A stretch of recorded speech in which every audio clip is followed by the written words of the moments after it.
The sun hung low over the small town, painting the sky with hues of gold and pink.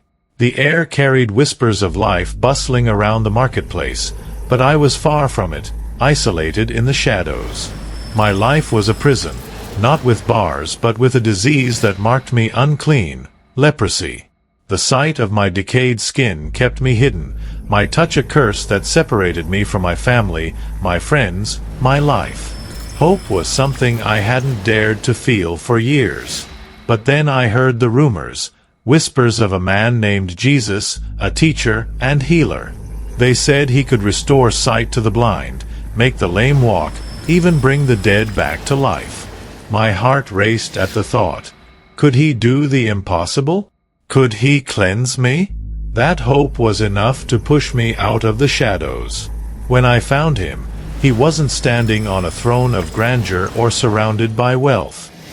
He was in the midst of ordinary people, his presence radiant with peace and authority. A crowd followed him, hanging on his every word. My breath caught. If I approached, the law said they could stone me for defiling their space. But this was my moment, my chance. I couldn't let fear rob me of it. I fell to my knees before him, trembling as tears burned my cheeks. Lord, I choked out, my voice a mix of desperation and faith. If you are willing, you can make me clean. The crowd gasped, recoiling at my presence. But Jesus didn't move away. Instead, he stepped closer.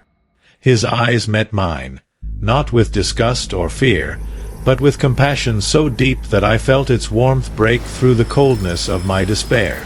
Then he did something no one else would dare. He reached out and touched me. His hand rested on my diseased skin, and I froze in disbelief.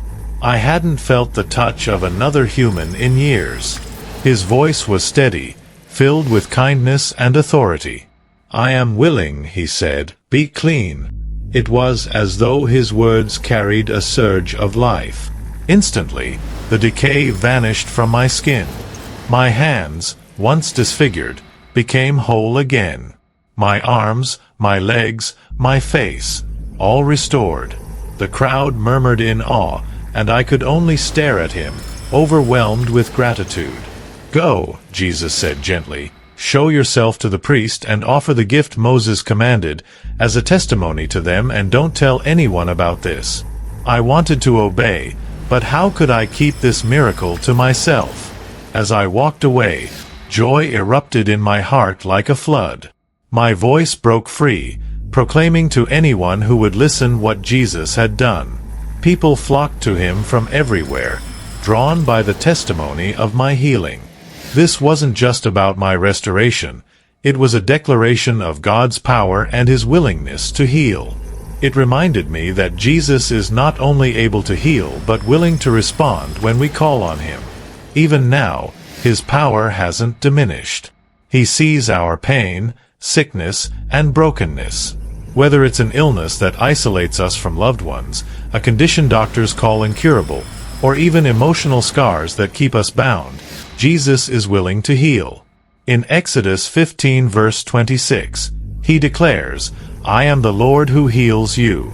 Today, if we humble ourselves and cry out as I did, "Lord, if you are willing," he will respond with compassion, saying, "I am willing." Let his touch bring healing and restoration to your life, just as he did for me.